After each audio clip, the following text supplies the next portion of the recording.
Hello everyone, welcome to part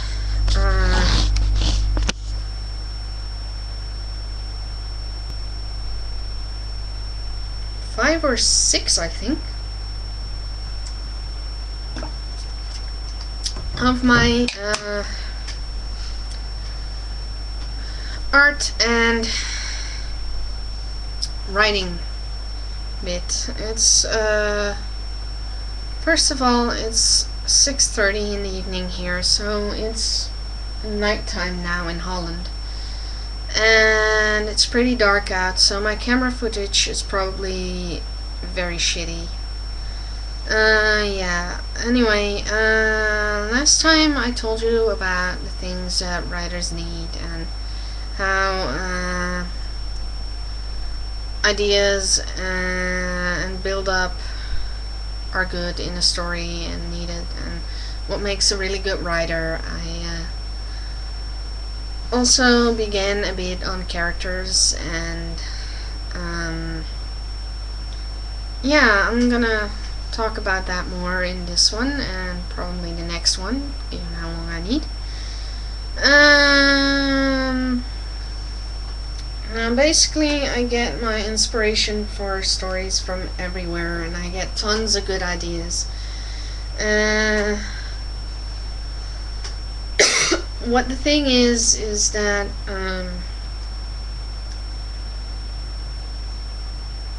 yeah.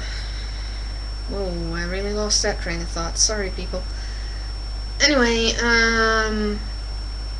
I've had tons of good ideas, as I said, for stories, and usually I tend to write them down real quick because I have the nasty habit of having these ideas when I don't have a computer nearby or when I'm traveling. So yeah, for the past 3.5 years, so before last year, no, October, I delivered mail, and I would get a lot of good ideas while I was walking around delivering mail, and I didn't have any utensils to write it down, and I would find this little ticket I had laying around in my bag or some other piece of paper and jot down the idea real quick, and then get home and I'd be like, crap, where was I going with this? Or I would just keep. Well, as I told you before, as a child I would often imagine things, like most children do. I had a very active imagination, and I turned this active imagination around into a tool for me to help me write my stories. And that is that, partially because I cannot stand to not do anything, I would travel by bus to my current work location in 1, 2, 3 towns over, in a town with a name I can't pronounce in English, and I would spend a good 30 minutes a day on the bus, just on the way there, and then another 30 on the way back, and including in that the walking time and all the time I'm bored out of my mind at work.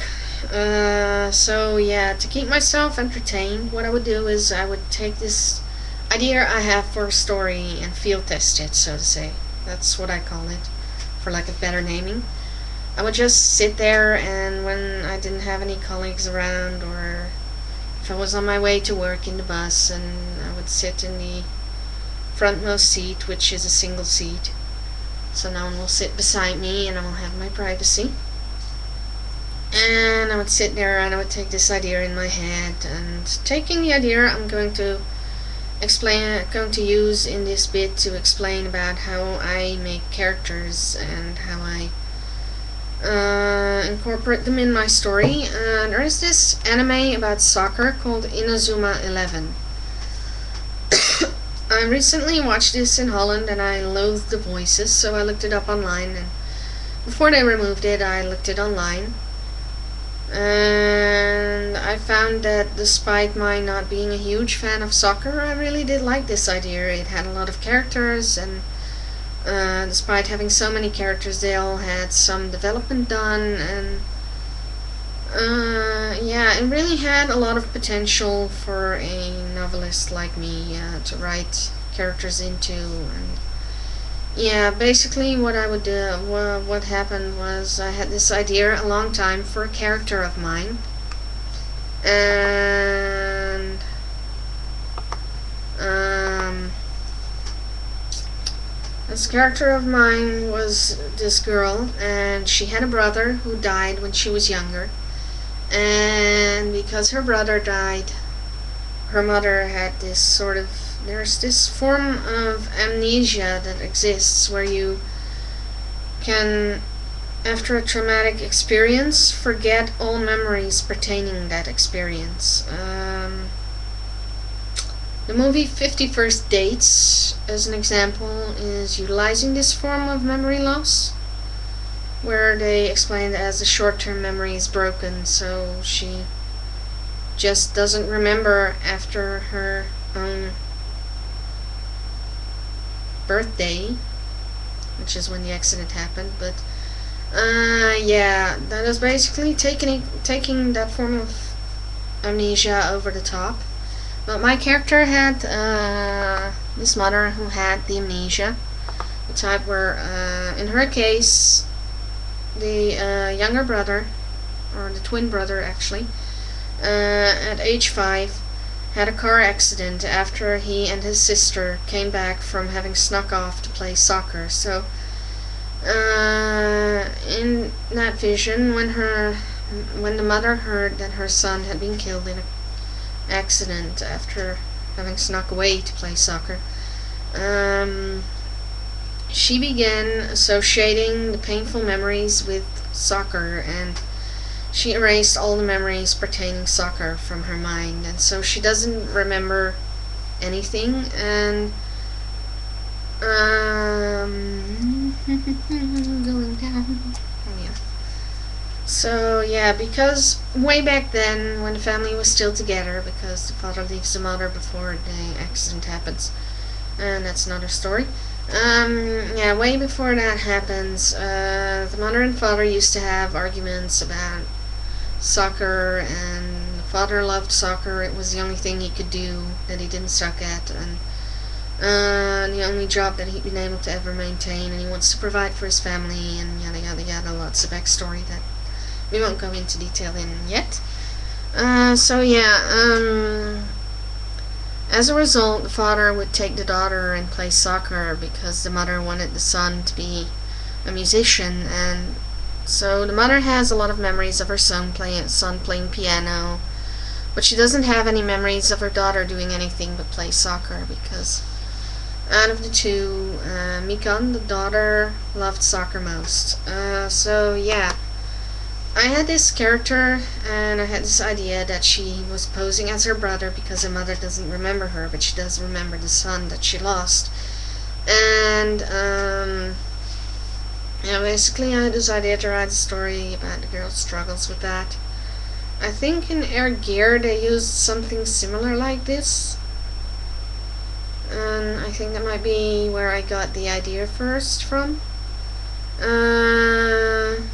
Yeah, so for a long while I had that character stashed in the back of my brain, and I had no idea what to do with it, and excuse me. Yeah, so then I saw this series, and I was like, hey, I can actually use that character to my advantage. Here.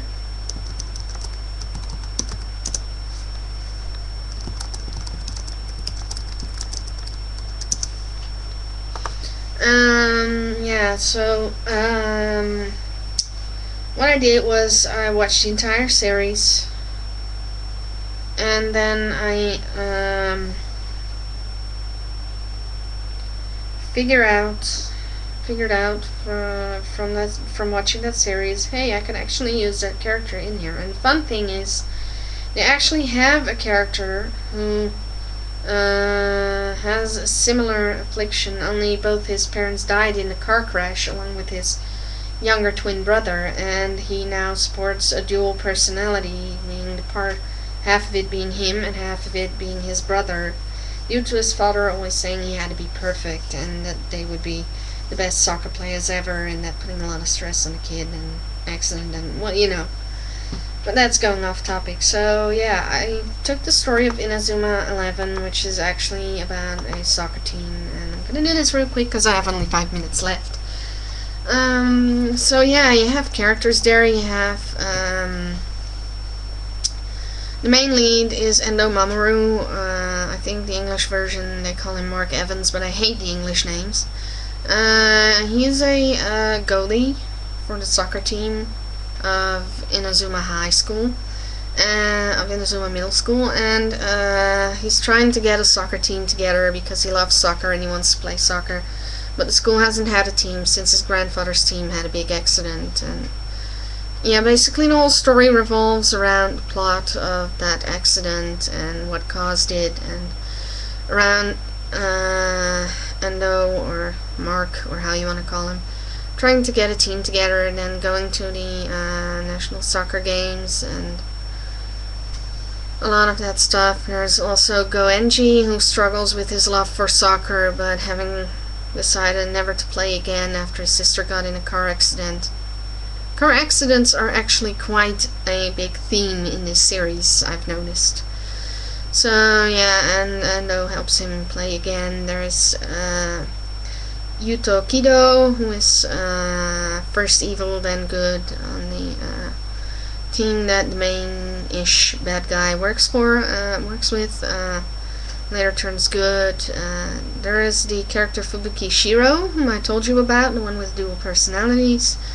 Then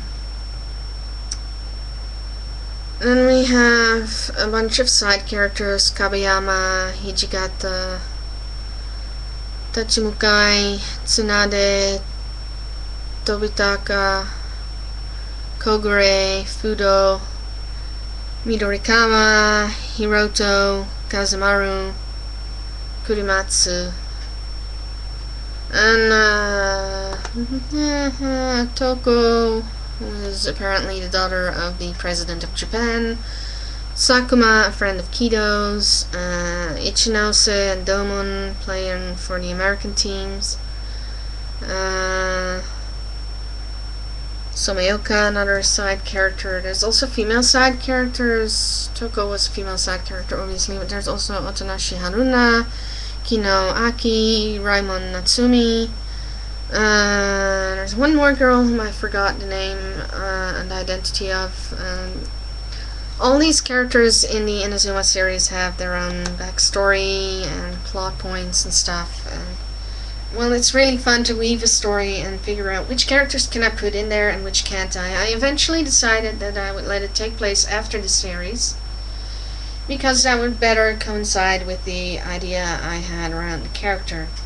What I did was obviously Mikan's father is a soccer player, so I decided I would have him play for the seniors team of the national seniors team of Japan. Did I give that a name? Let me look that up real quick while I still have time. Age 15.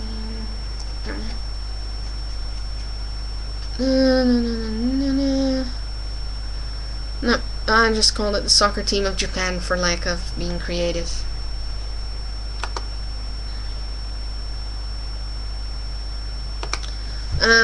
Yeah, so, I decided that a good way to get my character into the story would be, she and her mother moved to Inazuma town.